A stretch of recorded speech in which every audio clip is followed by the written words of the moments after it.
everyone. So I want to talk about our essay that we are beginning to plan this week, and it is a literacy narrative essay. So this PowerPoint is based on the Norton Field Guide writing by Richard Bullock and Maureen Daly Goggin, the 5th edition, chapter 10, writing a literacy narrative. So that's an important chapter for this reading. So this PowerPoint highlights, so full credit to that chapter reading.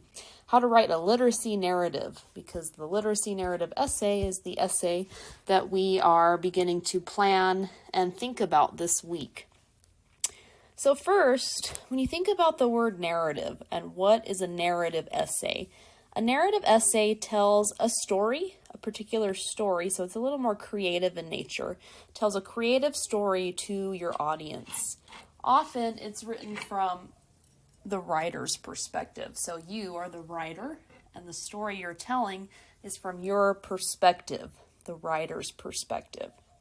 So it allows for something called subjective opinion. Subjective opinion is where you, the writer, are sharing your personal opinions and experiences with somebody. So it's subjective, meaning you're allowed to share your opinions and thoughts with others in this type of essay. And the reason why is because it tells a personal story about your life. So you have to be personal and opinionated and expressive in nature for this type of essay, because you're telling a personal story that you've experienced, that you have a strong connection to. So it's told in something called first person point of view. And we're going to talk about point of view a little bit, but first person point of view is where you use the words I, we, our, things like that, because the audience is therefore placed in the rhetorical situation of the narrator, you're the narrator's point of view and thoughts. Because you're telling a personal story, you have to use first person point of view so that the audience can think what you thought in that moment, see what you saw, heard what you heard, all of that own experiences that you went through. First person really puts you there and helps you get to that point. So first person perspective is very important. So that's a narrative essay, but I want to talk, this essay is called a literacy narrative, so that added word literacy is there. So I'm going to explain the difference between that. This essay is called a literacy narrative essay. So the difference between a literacy narrative and just a narrative, they're pretty similar. There's actually just one main difference, and that main difference is very important. They both tell a story. They both are from you, the narrator's point of view.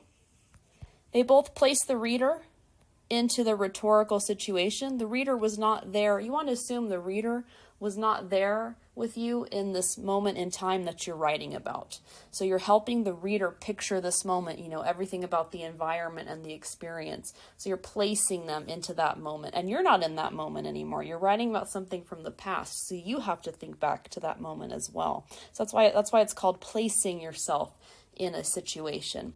They both allow for that subjective opinion and feeling to be written about. You're writing with a lot of feelings and thoughts and opinions here, because why? It's an experience that you went through, so you want the audience to feel the way you felt. So the main difference between just a regular narrative essay and a literacy narrative essay is a literacy narrative tells a story related to reading, writing, or language that the author, you, have experienced. So please make sure that your topic for this essay is open topic, but the topic needs to be about a particular writing, reading, or language moment in your life. And I'll give you this chapter gives you some explanations of that. So topic ideas vary. These are just some that I've seen from students' perspectives in the past, or also just from the chapter 10 reading as well in the Norton Field Guide. They give some ideas for that as well. Think about this though first. Personal experiences can be good, they can be bad, or they can be a little bit of both, or neutral. So you can write about a really good experience that turned bad or that stayed good, a really bad experience that ended up becoming good, or a little bit of both. It was good, then it was bad, then it was good, whatever you want. But your literacy narratives should be about something you experienced in the past. And the past, how long ago, is up to you. It could be 5 days ago, 5 months ago, 5 years ago, whatever, as long as it's in the past, because you're thinking back in that moment and challenging yourself to think back to that moment and place yourself in that time again to be able to tell the details of that moment and why it was so important to you. Choose a topic that is important for you to share with your audience. That way you get yourselves to write more and that you're not stuck, you're not getting bored, you're challenging yourself. And the audience can feel. We talk about stance in this class with the rhetorical situation. Stance is the emotion, the tone. So the audience can, you prove to your audience that it really was an important moment in time through all your detail writing in this essay. But just know that your main goal for this paper is to place your audience in the memory with you so that they can picture it clearly. Again, because your audience wasn't there with you. You're assuming they weren't there with you. So it's called painting the picture. You're helping the audience envision every single aspect of that moment in the story that you're telling them about. It's all through detail writing. And this is your only creative essay for the class. So detailed descriptions really help the audience think about the moment in time. So thinking about specific topic ideas, it doesn't have to be about any of these, but just continue to remind yourself when you're planning ideas that your topic for the essay does need to be something related to writing, reading, or language, because that makes it a literacy narrative. So that's an important part of the grading rubric. So consider these bullet points to help.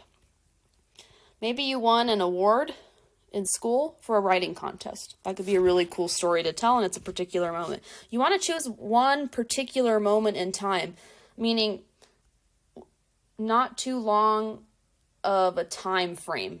I noticed that students struggle if they talk, for example, about their whole high school career from freshman, sophomore, junior, and senior year.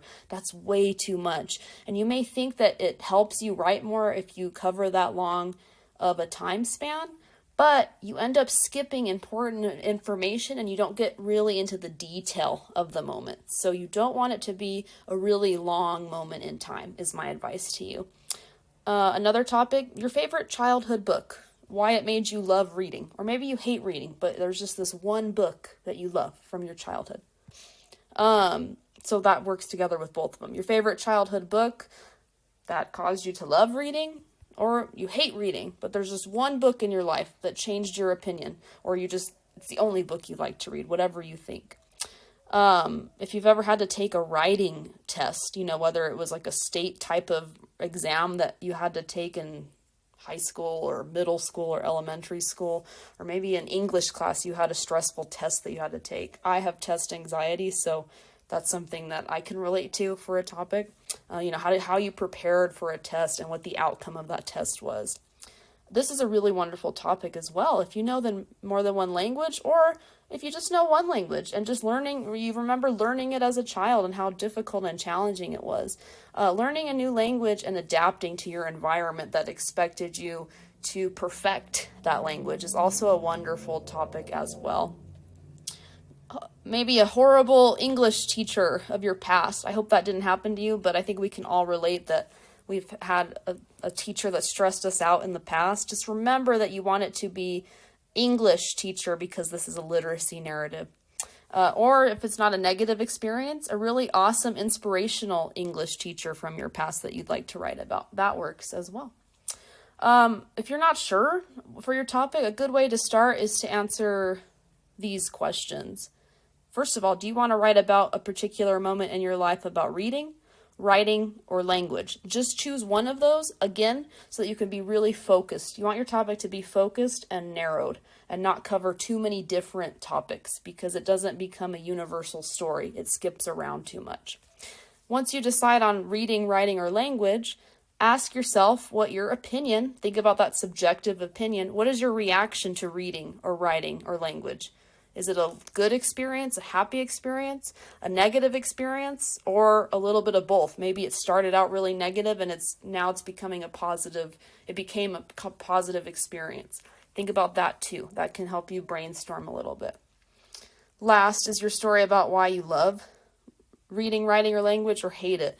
What particular moment? Think about what moment in your life brought you to that love, brought you to that hate. that will be your topic. That'll be your whole essay, actually, that particular moment in your life that formed this opinion about it. You can also come visit me during office hours if you want to brainstorm ideas as well. I would love to help students map out ideas too. It's a fun way to workshop before you get started writing the essay. So let's talk about format a little bit. And again, this is from chapter 10 in the book. This is more of a creative essay. So order doesn't really matter. It's also a way so I can see where you're at with your writing. So order doesn't really matter. It's open in how you want to structure this essay, because literacy narratives are more creative in nature. I want you to be free in how you structure the essay for this. However, just remember that how I am grading, I am going to make sure you have covered these bullet points here. First, I'm going to check to see if you wrote about one specific moment in your life related to reading, writing, or language. Think about this. It should be about a challenge you had to overcome. Or if you haven't overcome it just yet, you start to describe how you hope to eventually overcome this challenge. Because maybe it was a past event that is still connected and a part of your life. That's perfectly normal and natural. Writing, reading, literacy in general, it's not something that you figure out and solve overnight half the time. So if it's a challenge that's ongoing, you can end the story maybe by how it's continually going to be something you're trying to overcome. That's a good topic idea too. But just remember, you want a specific moment. Don't what I call jump around. Don't jump around too long in your life. Focus on a particular maybe month or day or week and write about that time. You want to use, since this is a creative essay, you want to use detailed descriptions. That is so important, and that is usually, oftentimes students say, but if I just write about a really short moment in my life, I won't know what else to write about, and I'll only have a paragraph and I'll be stuck. Usually it's because you're lacking detailed descriptions. You basically want to be over dramatic in this essay because it's a creative essay about yourself. So you're allowed to be opinionated, emotional, descriptive. You want to be and by the way, I am not a creative writer. Creative writing is something that I do not excel in. It's not my area of expertise. So I would actually find this essay very challenging. So I would probably run into that same dilemma where I wouldn't know what else to write about. So I would remind myself that I was lacking detailed descriptions. And what I mean by that is the setting. What does the room look like that you're in? What furniture is in there? What color are the walls? What color is your pencil or pen? What does the paper look like? Things like that. People involved, who's in the room with you? Who are you talking to? What actions did you take? Did you walk over to the desk slowly? Did you jump out of your seat and run out the door? Something like dialogue. Dialogue is where you share the conversation you had with somebody in relation to the story. Write the dialogue too. What did you say to your teacher? And what did your teacher say in response to you? What did you say to your parents, your sibling, your friend, anybody related to the story? Share that dialogue. It's called show versus tell. Instead of saying, I talked to my teacher and then I left. Well, wait a minute. What was the conversation you had with the teacher? Write it out. That gives you more to write with too. So use the five senses. What I mean by that is what was the smell, the sights, the taste, the touch, the sounds, things like that, is utilizing the five senses. What happened in the moment? You're writing about a particular moment from start to finish. So we call it walk the audience through the moment. From start to finish, what was this moment like for you? Something like resolution is so important. You wrote about a challenge in your life. It doesn't have to be a significant challenge. It doesn't have to be the end of the world type of challenge. It certainly can be if you'd like it to be, but it can be a small, minor thing that came up. It's still a conflict though, right? So how did you resolve this challenge? Or if this is an ongoing challenge for you still to this day, maybe you had a really hard time learning to read in third grade. And you overcame it, right? You're in college, you're not in third grade anymore, so you obviously overcame the challenge, but maybe you still struggle reading. That's something that you can say that you resolved it then, but it's something that still kind of haunts you and bothers you today that you'd like to practice more and more. If it is ongoing, how do you hope to resolve it? Don't forget that, because again, it gives you more to write with as well. It helps the audience kind of think about it too, because they may be asking you as you read it, well, did they ever get over this challenge? Do they still face this dilemma in their current life? Those are questions that the audience may ask, so you're answering those questions for them. And significance, you don't have to end it like this, but a lot of students end it with the last paragraph of significance. But regardless, wherever you mention it, you want to make sure you write about the significance. You chose this particular moment for a reason, and I understand. The sarcastic answer is because I had to. It was my essay topic. Well, duh, of course, I understand. But still, you've gone through so many experiences in your life, so you chose this particular moment for a reason. It's important to you. You're going to prove that importance through all these detailed descriptions and walking the audience through and sharing, something very personal about yourself. But what are you thinking about in terms of why this moment? Why did you write about this moment? Why is it so important? And like I said, the structure and the order of this essay is up to you. So long as you have all of these that you wrote about a particular moment in your life related to literacy, you use detailed descriptions from start to finish. You walk the audience through that challenging moment from start to finish. You share the resolution or how you hope to resolve it, and you share the significance. So that's what I'm looking at when I'm grading the essay itself. I'm going to break down these bullet points in just a little bit more detail. Think about the exact moment of why you love or hate to read, to write, or had to adapt to a new language. Whatever your topic is, ask yourself, is this a love story, a hate story, or both? And that's the beginning. That moment in time that started that emotion, that's your topic. Okay? And only write about that particular moment. Again, maybe the challenge was ongoing, but pick a particular moment because you don't want to jump through the years. A lot of the time the details get left out, which is where the grade struggles with the essay a little bit. So pick a particular specific time in your life. What was the moment the challenge started? That's your topic. Again, even if it's a small little challenge, if it's an overall positive experience, but there is one small challenge with it, that's probably where your story, where your essay is starting. And then once that challenge was resolved, or just some type of goal was accomplished, even if the challenge is ongoing, that's the end of your essay. And that's why significance is important, because it's your way of looking back on that moment in time. Detailed descriptions. Remember, placing your audience in the rhetorical situation. We talk about the rhetorical situation at the beginning of the semester. In order to do that, again, you're writing about something in the past, so you're not even experiencing that moment anymore either. So you have to think back to that moment, and you also have to pull your audience there with you. So detailed descriptions with this essay help with that. The audience wasn't there with you, so you have to, what we call, set the scene for them. Detail can be used in the form of any, I suggest all of the following. Again, using the 5 senses to describe the memory. What did you smell, taste, touch, hear, or see? Here's an example of using the sensory details.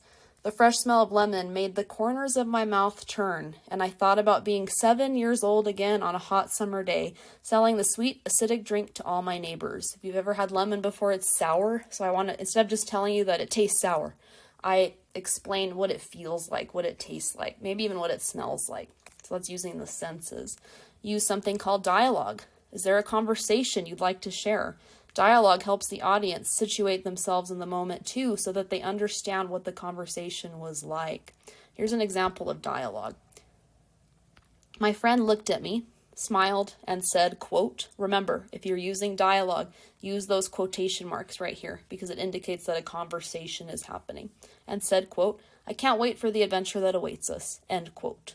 I laughed and responded. You want to use those little connecting phrases, meaning the actions taken, laughed, smiled, chuckled, walked away, things like that. Those are actions, so the audience knows what your response was to the person you're talking to. Quote, me too. This is going to be a wonderful memory forever, end quote. Something that I do for students sometimes as an activity is I play a YouTube video. I play a scene in a movie, and I put the scene on mute, and I have them explain what they think the characters are saying to each other. That's a good way to practice dialogue if you've never written dialogue before. Or you can do the opposite. Keep the sound on and hide the video. so that you try to picture what the characters look like and what actions they're taking. Those are ways to practice dialogue if you want a little bit of a practice first before you do something in the essay.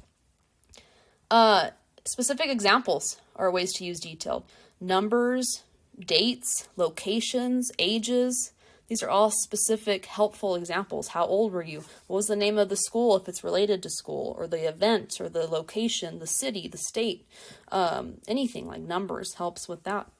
You can certainly share links, and you can include photos in this essay as well. It's adding detail if you'd like to. So, you're writing about this particular moment. What happened? Write about that moment from start and end completely. It's called walking the audience entirely through the moment. Don't forget the resolution. They're so important because the audience wants to know if this challenge or what the end result of this moment was in your time. You don't want to leave them hanging. They want to know.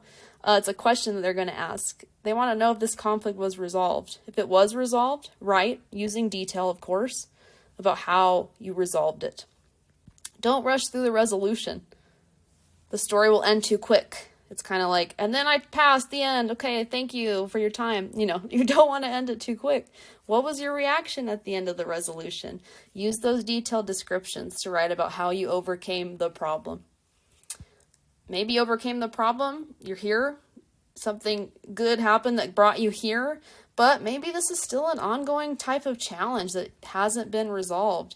Write about how you hope to continue to resolve in the future. That's kind of your way of looking forward and answering the so what. I went through all of this. I'm here writing about it, but maybe it's still haunting me a little bit. So how do I hope to face this continuously now and in my future? Again, don't rush through the resolution. Relatability is a really important emotion to get the audience to connect with your story. Maybe they didn't go through the challenge that you're writing about, but your experiences, your emotion, your use of detail, and you writing about the resolution inspires them to face their own challenges that they're going through in life that may be slightly related or entirely different. But them reading this, they feel inspired and they relate because they've gone through a challenge too. So when they read your resolution, you've inspired them as well. So that's why the resolution is so important. And significance in that way connects too, where you chose this moment to write about, besides because I had to for class, obviously. But you all are human beings. My God, you've gone through so much already in your life. So there's so many moments you could choose from. It's kind of where you talk to me a little bit. I become your secondary audience in this essay, where I'm your instructor and I'm reading it too. So maybe I'm curious, why did you choose this for the essay topic? It lets the audience connect. Allowing the audience to connect and relate with how you feel in a literacy narrative is so important because it helps them care. Even if they haven't gone through that type of challenging moment, they can think of their own challenging moment in life and understand why it's so significant for them when they think about it. It allows you to write with those what we call subjective feelings of opinion. It allows you to be opinionated about something personal in your life. It's important to write about that in a literacy narrative essay. The majority of the essays in our class actually don't do that. You have to avoid feelings of opinion in the other essays in the class. But with this essay, you want to write with the feelings and opinion because it's that first person perspective and point of view about something in your life that you're sharing with the audience. It's also your current self thinking back. See how far you've come and how you feel now and how you think about yourself with this topic in the future. Again, don't rush. But a lot of students close out the essay with the significance. It's a good way to kind of close with the conclusion, I think, but you don't have to, so long as somewhere in your essay you're writing with significance. So if y'all have any questions about that, about the essay, let me know. But you also want to check out the official assignment guidelines for the essay. Just so you know what's required. What's required is what we just talked about right now in the lecture. One specific moment in your life related to reading, writing, or language. It should be about a challenge that you had to overcome or hope to eventually overcome. Challenges can be big or small. It doesn't matter. That you have heavy detailed descriptions, over-exaggerate. Don't be afraid that it sounds silly. This is a creative essay. You want to be. It helps you write more. If you reach a stopping point, it's often because you're lacking descriptions. what happened. Walk the audience through the moment from start to finish. Write about the resolution and write about the significance. That's how I'm grading this essay. Format, make sure that you have some kind of title page. So page 1 has the title of the essay. Give it a creative title, whatever you want to call it. Include your name and the date. We're not going to worry about title page format too much with this first essay, but the other essays will change a little bit with the expectations for that. So a title page, make sure it's typed, double-spaced, 12-point font, 1-inch margins on either a Word document or Google Docs, and you're downloading that file, and that's what you're submitting into Blackboard, the file. 700 words or more, and then first-person point of view, meaning I, we, our, those are all first-person perspective point of view, because it's your story. And if you have questions about this, how to double space or 12-point font an essay, please visit me during office hours or send me an email. It's very important because these are formal essays, so format is important. There'll be some samples that I'd suggest you read in the Norton Field Guide. Some of those are not related to reading or writing. Just be careful with that. Unfortunately, I don't know why they have that, but they're still really good examples because they give you good ideas, I think, for detail and writing with the resolution and significance. So just remember, though, it has to be about a challenge that you've overcome or hope to overcome related to reading, writing, or language. Final draft is due then, and then this is the grading rubric on the next page for how I'm grading. It's just these requirements here broken down in the points. Story up to 20 points. Detailed descriptions up to 20 points. This particular moment, 20 points. Resolution, 20 points. Significance, 20 points. Those all add up to 100. So if y'all have any questions about this essay, I encourage you to visit me and we can brainstorm. I can look at drafts, anything. I'm here to help, and I look forward to reading what topic ideas you end up with.